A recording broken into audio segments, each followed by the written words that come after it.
Meus anjos, boa noite, muita paz. Que possamos estar com os nossos corações livres do orgulho, do egoísmo, da maledicência.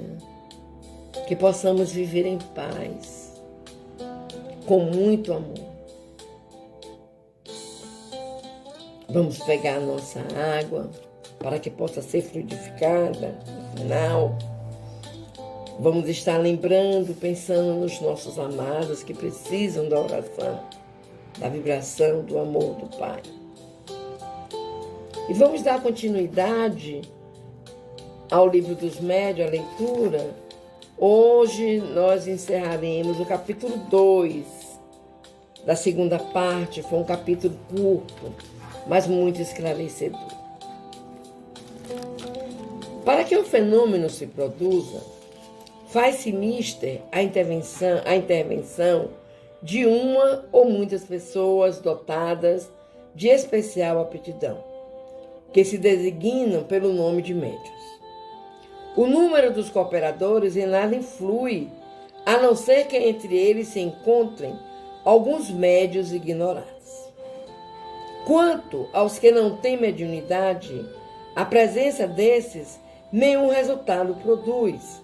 Pode mesmo ser mais prejudicial do que útil, pela disposição de espírito em que se acha.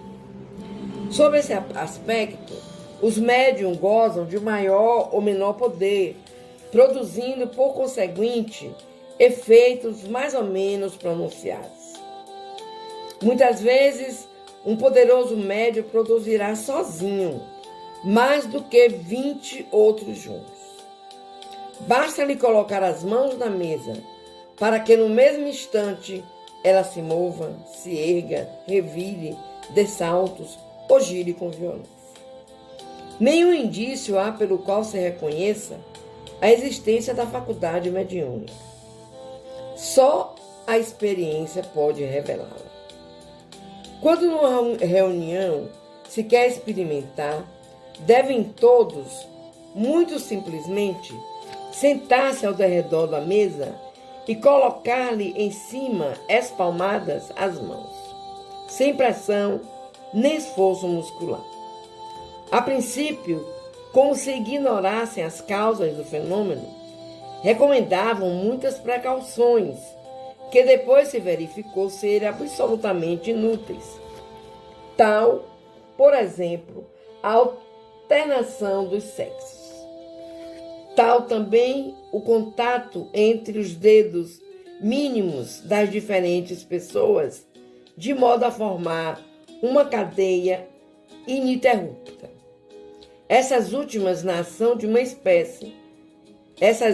precaução parecia necessária quando se acreditava na ação de uma espécie de corrente elétrica. Depois, a experiência lhe demonstrou a inutilidade. A única prescrição de rigor obrigatório é o recolhimento, absoluto silêncio e, sobretudo, a paciência, caso o efeito se faça esperar. Pode acontecer que ele se produza em alguns minutos, como pode tardar meia hora ou uma hora. Isso depende da força mediúnica dos coparticipantes.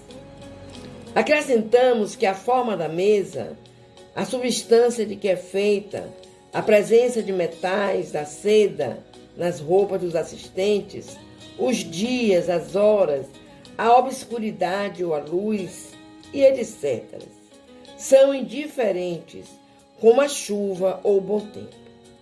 Apenas o volume da mesa deve ser levado em conta, mas tão somente no caso em que a força mediúnica seja insuficiente para vencer-lhe a resistência. No caso contrário, uma pessoa só, ou até uma criança, pode fazer que uma mesa de 100 quilos se levante, ao passo que em condições menos favoráveis, 12 pessoas não conseguirão que uma mesinha de centro se mova.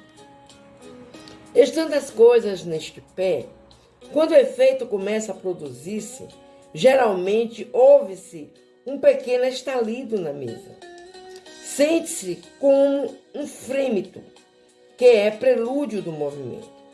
Tem-se a impressão,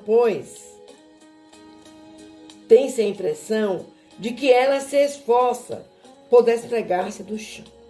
Depois, o movimento de rotação se acentua e acelera ao ponto de adquirir tal rapidez que os assistentes se veem nas maiores dificuldades para acompanhá-lo. Uma vez que é acentuado o movimento, podem ele afastar-se da mesa, que esta continua a mover-se em todos os sentidos, sem contato. Outras vezes, ela se agita e ergue, ora, num pé ou noutro, e em seguida retorna suavemente à sua posição natural. Outras, entre a oscilar, imitando o duplo balanço de um navio. Outras, afinal, mas para isto necessário, se faz considerável força mediúnica, se destaca completamente do solo e se mantém equilibrada no espaço, sem nenhum ponto de apoio, chegando mesmo, não raro, a elevar-se até o forro da casa, de modo a ser possível passar-lhe por baixo. Depois desce lentamente, balançando-se, como o faria uma folha de papel, ou senão cai violentamente e se quebra. O que prova de modo patente que os que presenciam o fenômeno não são vítimas de uma ilusão de ótica. Outro fenômeno que se produz com frequência, de acordo com a natureza do médium, é o das pancadas no próprio tecido da madeira, sem que a mesa faça qualquer movimento. Essas pancadas, às vezes muito fracas, outras vezes muito fortes, se fazem também ouvir nos outros móveis do compartimento, nas paredes e no forro.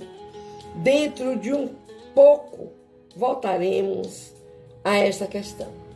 Quando as pancadas se dão na mesa, produzem nesta uma vibração muito apreciável por meio dos dedos, que se distinguem perfeitamente aplicando-lhe o ouvido. Meus queridos, vocês vejam nessa lição de hoje que está comentando sobre as mesas girantes, as mesas que se movem, mas que para isso se faz necessário que exista um médium.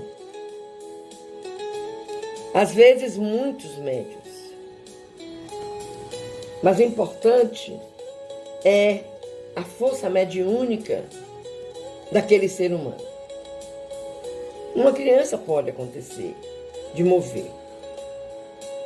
E o encontro das mãos na mesa é só encontro enquanto o fenômeno não acontece. Quando o fenômeno começa a produzir a sua frequência, pode-se retirar as mãos e tudo irá acontecer às nossas vistas e nós iremos presenciar o quão grande é esse magnetismo mediúnico. Mas nós, mais adiante, iremos entendendo melhor todos esses fenômenos. Que Jesus esteja presente sempre conosco e nos faculte a condição de estar conversando com vocês sobre o tema. Vamos orar. Vamos conversar com o Pai. Pai querido, muitas vezes Tu sabes disso, Senhor. Eu te peço, me capacita, Senhor, para poder levar a todos os nossos irmãos que ouvem o momento de paz um entendimento maior sobre a espiritualidade, sobre a mediunidade, sobre as manifestações mediúnicas. Se for necessário, Pai, que eu te peça isso, porque eu preciso que os meus irmãos entendam, compreendam a nossa doutrina, os fatos de nossa doutrina. Então, Pai amado, me capacita todo irmão que quer se aprofundar na doutrina. Clamamos neste momento, Pai querido, por todos os nossos irmãos que sofrem de males físicos e espirituais, pela humanidade inteira, Senhor, que cada hora que passa, a impressão que se tem é que estamos mais distante de um entendimento entre as nações, entre os povos. Que esses países, Pai querido, que fazem a guerra, se encontrem com Jesus, com amor, com a humildade, com a caridade. Esqueçam essa palavra, Pai. Pensem na paz. Pensem no quanto a paz é benéfica a todos nós. Nos ajuda, Senhor. Que os nossos irmãos que estão adoentados possam encontrar no Teu amor tudo o que lhes for necessário para ultrapassarem esse momento de dor. Que nossa mãezinha Maria esteja ao lado de todas as famílias, levando a cada lar a sua paciência, o seu amor, a sua bondade. E que os pais possam estar cada dia mais fortalecidos para educar sua prole. Pedimos aos nossos espíritos benfeitores que tenham cuidado com os nossos irmãos que usam dos vícios. Nós sabemos, Pai, como é difícil essa luta. Nós sabemos. Nos ajuda, Pai. E vamos juntos, meus queridos. Fazemos a oração que Jesus nos ensinou. Colocando nessa oração todo o nosso amor, toda a nossa vontade de crescer, de ser, de ter paz. Pedindo a espiritualidade amiga que venha fluidificar nossas águas. Pai nosso que estais nos céus, santificado seja o teu nome de amor. Venha a nós o teu reino. Seja feita a tua vontade, assim na terra como nos céus. O pão nosso de cada dia nos dai hoje e sempre. Perdoa, Pai querido, as nossas ofensas, assim como nós perdoamos a quem nos tem ofendido.